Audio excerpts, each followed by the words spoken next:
9, 10, 11, 12, 13, 14, 15, 16, 17. From his career as a diplomat from 1979 to 1981, Ambassador Linowitz served with the rank of ambassador as the personal representative of the President to the Middle East peace negotiations, and earlier as co-negotiator of the Panama Canal treaties. From 1978 to 1979, he was chairman of the Presidential Commission on World Hunger, a founder of the and co-chairman of the International American Dialogue, and is now its chairman emeritus. From 1966 to 1969, he was U.S. ambassador to the Organization of American States. He's also had a distinguished career as a practicing lawyer, starting in Rochester, New York, coming there from the Cornell Law School, where he was editor-in-chief and graduated summa cum laude.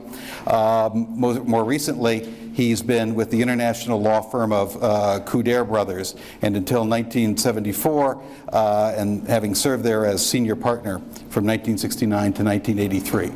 He's done all that, and somewhere along the way found time to do things like be chairman of the board of the Xerox Corporation and a director of a number of major U.S. corporations. And add to that, I'm told by my assistant who grew up down the street from him, he was a wonderful neighbor. Pretty remarkable, I think. I had the chance to talk to the ambassador briefly before this and learn two things of interest. First of all, that he gave the talk at Professor Gordon Baldwin's Law Review banquet. So I want to know for our students that are here, they follow Professor Baldwin in that regard. And secondly, and sort of looking back upon his career, I asked him how he accomplished it all, and he said, well, I'll be honest, there's a lot of serendipity to it. I never would have predicted it would have come out that way, but one thing it tells you is if you're trained well as a lawyer, you can accomplish a lot of things. And that leads to his topic for this evening. The title is Moment of Truth for the Legal Profession, and it's based on his recent book, The Betrayed Profession, Lawyering in the 20th Century. So it's my great honor to introduce Ambassador Saul Linowitz. I'll turn over the... Put this in your pocket? Let's put it in your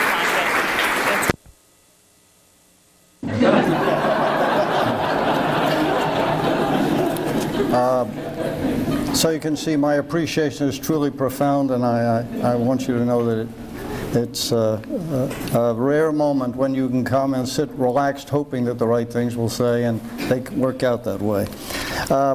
I'm really honored to be here today, to be with you and to give the Thomas Fairchild lecture for the 9th time.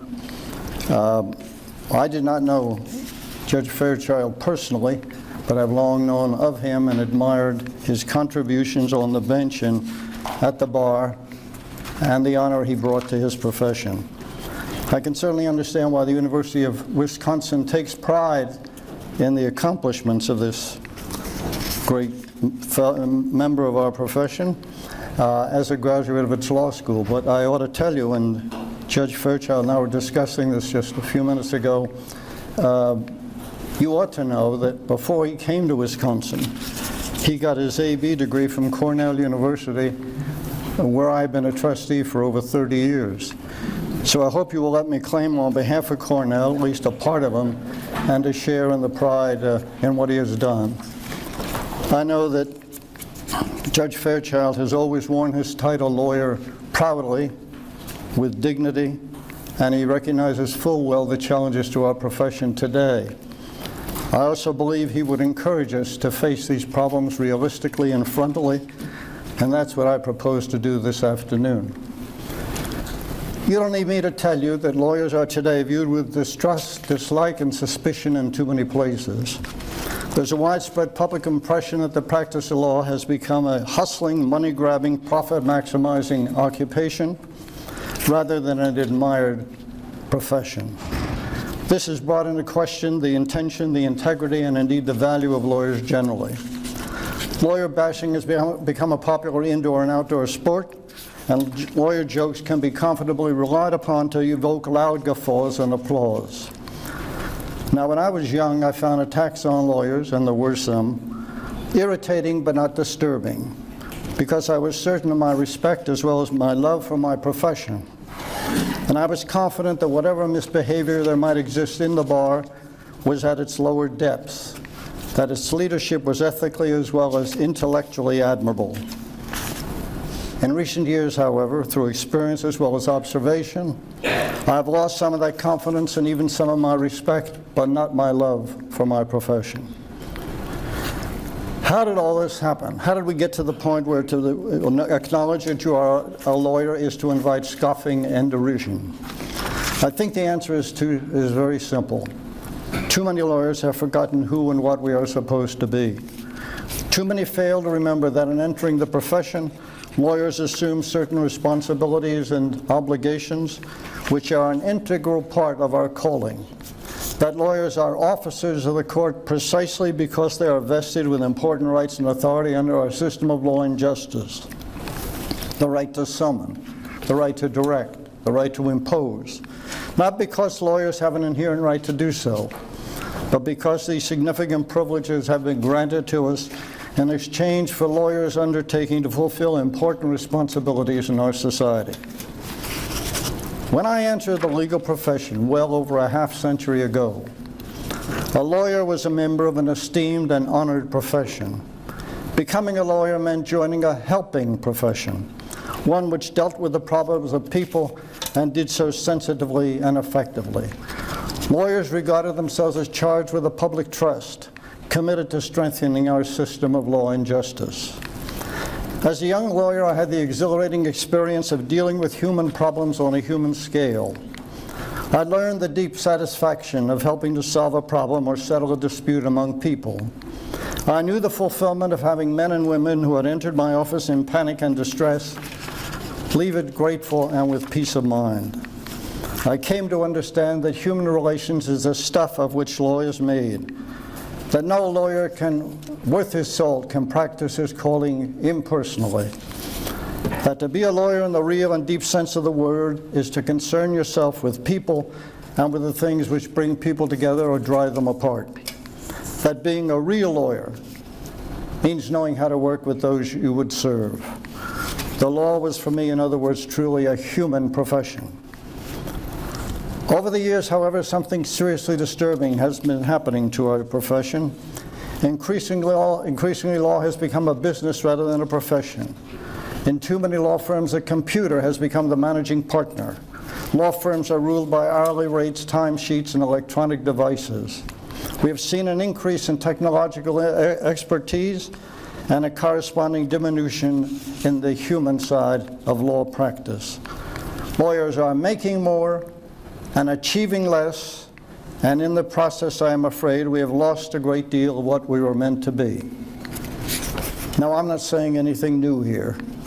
In a speech on the state of the legal profession in 1986, Chief Justice Rehnquist said this: "The practice of law has always been a subtle blending between a calling such as a ministry, where compensation is all but disregarded, and the selling of a product where compensation is all important. The movement over the past 25 years has been to increase the emphasis on compensation, to make the practice of law more like a business." End of quote. A few months ago in a speech at Catholic University, the Chief Justice added this: "Market capitalism has come to dominate the legal profession in a way that it did not a generation ago." The major concerns which the Chief Justice has and I share primarily involve the large firms in our larger cities which attract the cream of the law school graduates each year and which set the tone for the whole legal profession. The explosive growth in these law firms has resulted to a major extent from the ever-increasing intrusion of government into business matters, making it necessary for corporations to seek more and more legal guidance and assistance. In responding to these corporate requirements, law firms have had to expand, and with that has come a dramatic increase in legal corporate expenses, which now represent 5% of corporate budgets. And with the passage of time, lawyers and businessmen alike have come to accept the proposition that the client is best able to judge what he needs done, and the lawyer must be ready to do whatever the client asks. In acceding to this, the lawyer has, I submit, bartered away what has always been his proudest characteristic, his independence. For if the lawyer stands ready to do whatever the client asks, he deprives the client of the one thing the client is most entitled to have, the best advice the lawyer can give him as to whether what the client wants done should really be done. What makes the lawyer a professional is his insistence that in the legal realm, he sets the parameters of what he will and will not do. And he tells the client what he believes is in the client's best interest. Elihu Root, that great American whom I'm sure you know, was Secretary of State, Secretary of War, United States Senator, distinguished corporate lawyer, once said this: about half the practice of any decent lawyer consists in telling would-be clients that they are damn fools and should stop. Now, I know there will be some, perhaps many, who will consider what I have to say here as maudlin prescriptions from an old-timer nostalgic for the good old days, and let me confess, there's something to that. But I believe there's a good deal more than that in what I have to say. In the first place, I'm not so overwhelmed by nostalgia as to fail to recognize that the practice of law as I knew it and lived it in the middle decades of the century had its own gross imperfections. Discrimination because of race, or creed, or color, or sex were an all too familiar experience. For example, for African Americans who were kept from ABA membership until 1954, or for women who in 1992 had 60,000 in law school and in 1963, 30 years earlier, had just 1,700. Or for Catholics and Jews who knew discrimination as an accepted part of trying to join a law firm. As a case in point, Mario Cuomo graduated from St. John's Law School in 1956 and couldn't even get an appointment with any of the 84 law firms to which he wrote.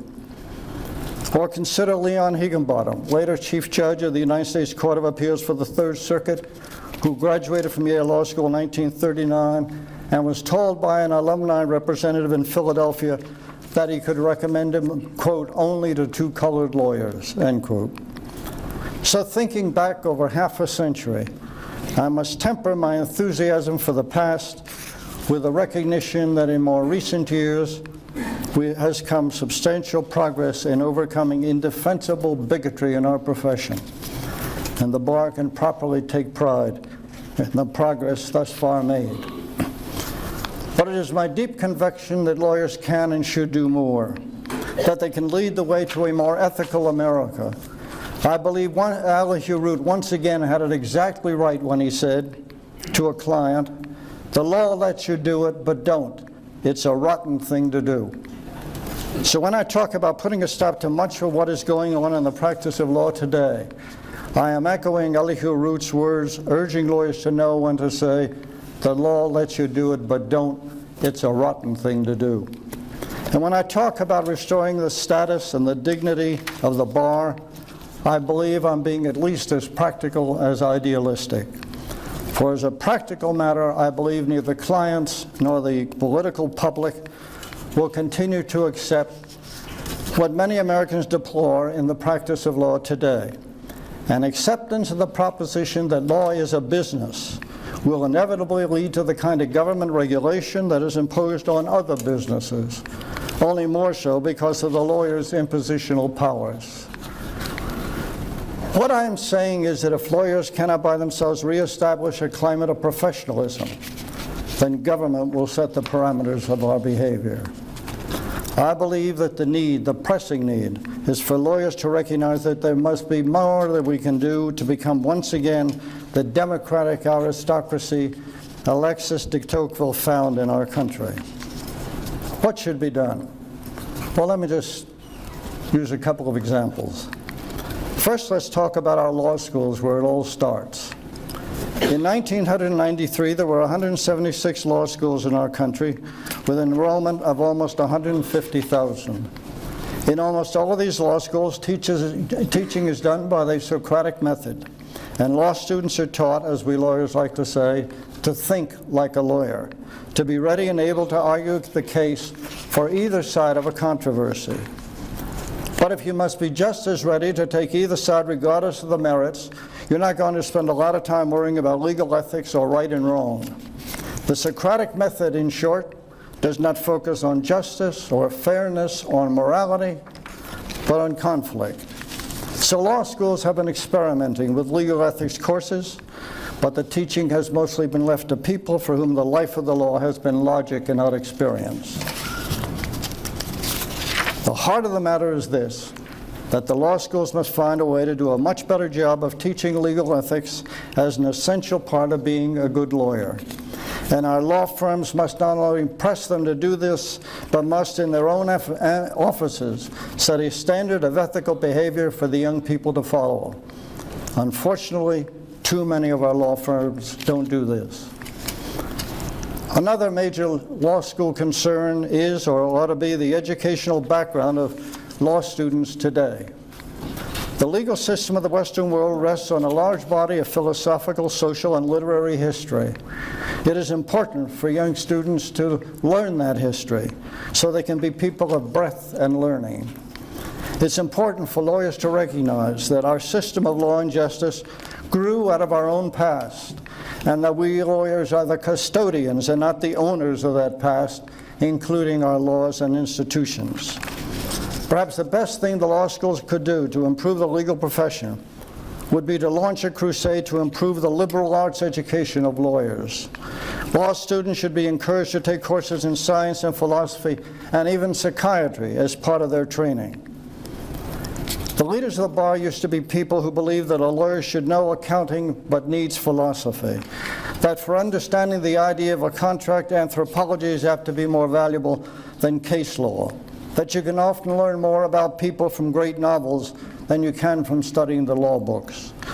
They recognize that a good lawyer, almost by definition, should be a person of breadth who has a grasp of what yesterday teaches us about today and tomorrow. Supreme Court Justice Felix Frankfurter once wrote to a young man who had written asking what he must do to be a good lawyer these words: "No one can be a truly competent lawyer unless he is a cultivated person. The best way to prepare for the law is to come to the study of law as a well-read person. Thus alone can one acquire the capacity to use the English language on paper and in speech, and with the habits of clear thinking which only a liberal education can give." I submit to you that those words should be engraved on the walls of every law school in the country and endorsed by every bar association. That brings us to the role and responsibility of our bar associations. Judge Learned Hand once said, "If we are to keep our democracy, there must be one commandment: thou shalt not ration justice." The fact is that too many people in our country feel that justice is being rationed, that they do not have access to justice today. And while we have made considerable progress, too many who need lawyers still go unrepresented because the bar has not yet organized itself to be able to give them the services they need at a price they can afford. The rhetoric of the legal profession has long insisted that our system is one of justice for all. But the visible truth is that we lawyers are not yet living up to our professed beliefs. In my judgment, the test of the bar associations will ultimately be how well we respond to this need for legal services. The reason this is both a challenge and a test is, or should be, obvious. For if the legal profession does not stand for equal justice under law, it's hard to see what it does stand for.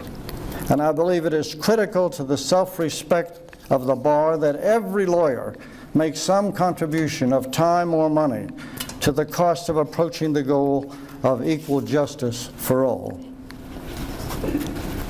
You know, as a basic principle, lawyers and non-lawyers alike are going to have to recognize that in a very real sense, law is what America is all about.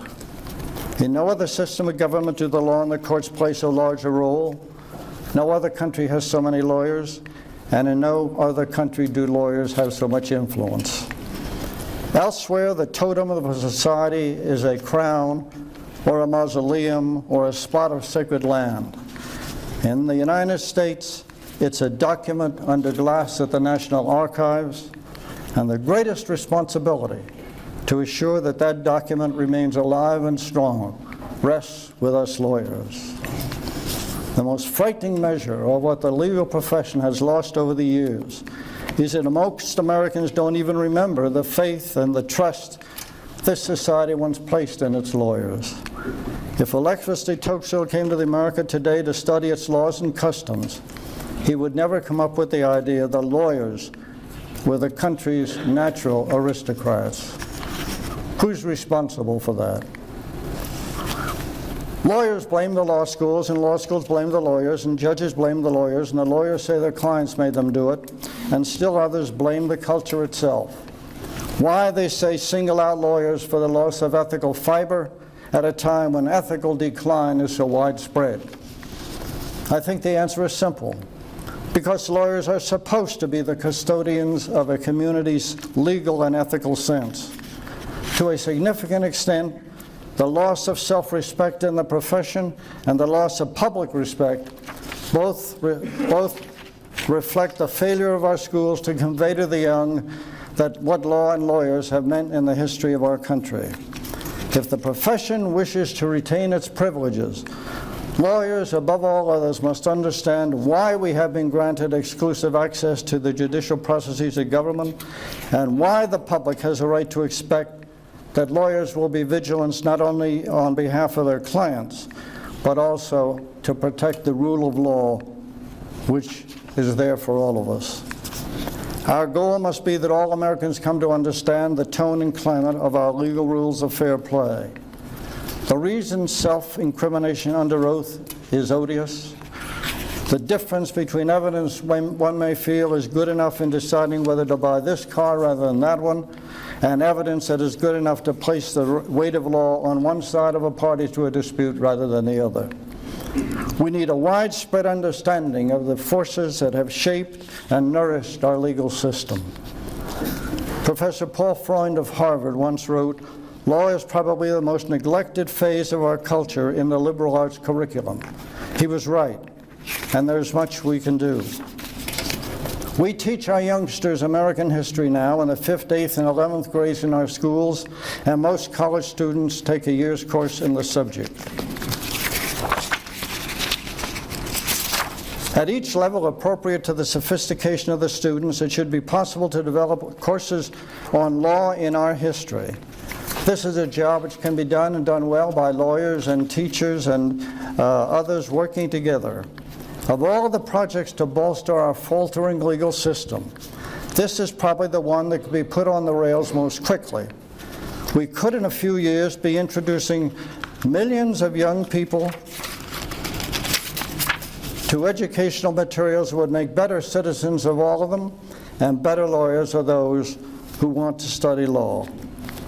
The heart of the matter is this: before we can have respect for lawyers, we must first have respect for law. Now, when we talk about law, we're talking about an organized, reasonable, acceptable way for people to live together and settle their disputes without resort to force. Everywhere we look in the world today, we see pogroms and wars and atrocities caused in large part by the absence of law as a shield for the people. In the former Yugoslavia, in Sudan and Sri Lanka, and Armenia, and Azerbaijan, and Eastern Turkey, and India, and Ethiopia, and Rwanda, and Somalia, people kill each other because they lack the security of law, and there may be worse to come. During the 2 years when I was President Jimmy Carter's Middle East emissary to the negotiations dealing with the Palestinian problem, I came to know firsthand the corrosive residue from proceedings associated with one community's claim to land another community regards as its own. Attempting to construct interim arrangements that would give the Palestinians self-government on a mutually acceptable basis, I found nothing so important as creating an atmosphere of belief that there would be agreed-upon rules embraced through mutually acceptable processes, in short, due process of law. And the Israeli-Palestinian negotiations, tentative as they are, fragile as they are, are based on that beginning. For American society, our challenge is to remain a beacon to those who wish desperately to see their lives governed by laws and not by men. When Americans come to distrust the law, the results are tragic for us and for the standard we seek to bear internationally. For several years, I was chairman of the National Urban Coalition, which came into existence in response to the race riots of the 1960s in our country. Those riots were set off by black people's belief that they were abused by the police. The riots of the later 1980s and early 1990s were triggered by juries and judges whose verdicts and sentences were incomprehensible to more than just the rioters. I believe that the conviction of large groups of our fellow citizens that they do not stand equal before the law may well be the greatest cause of civil unrest and perhaps of crime in our country today. All right, what does all this mean? What does it mean for lawyers? What does it mean for the rest of our society? If it means anything, I think it's a call to lawyers to reaffirm our independence, to make clear our willingness to sacrifice money for pride, and our eagerness to play our proper role as guarantor of rights. But to make the contribution that only lawyers can make to the future of the country and the world, I believe we lawyers are going to have to do much more than simply declaim our responsibilities. We're going to have to prove that our profession stands ready to serve not only the rich and the powerful, but also the poor and the powerless. We're going to have to demonstrate that our concern as lawyers is with the human and the humane, that we are truly committed to the principle of equality of access to the law, and that lawyers accept the obligation to serve all the people in our society. Then, and only then, will we lawyers find that we have won and deserve the appreciation and respect of those we seek to serve. Then, and only then, will we once again be able to say with dignity and honor, I am truly proud to be a lawyer. Thank you.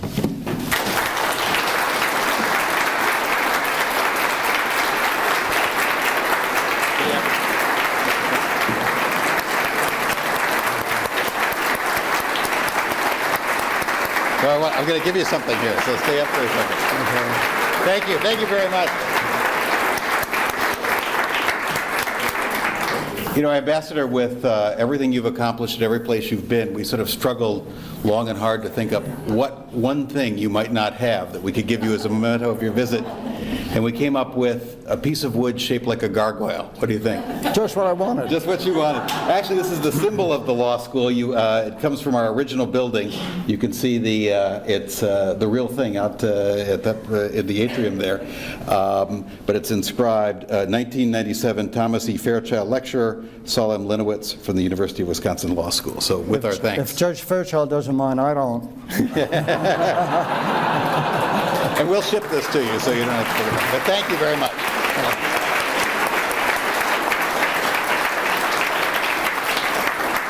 There is a reception up in the Lubar Commons, which is room 7000 on the 7th floor. Across the atrium there are both steps if you feel industrious or elevators to get up there. But that will start immediately after this. Thank you again, Ambassador. You won't have to take this on the airplane. We'll ship it to you. Thank you. That was wonderful. Thanks very much.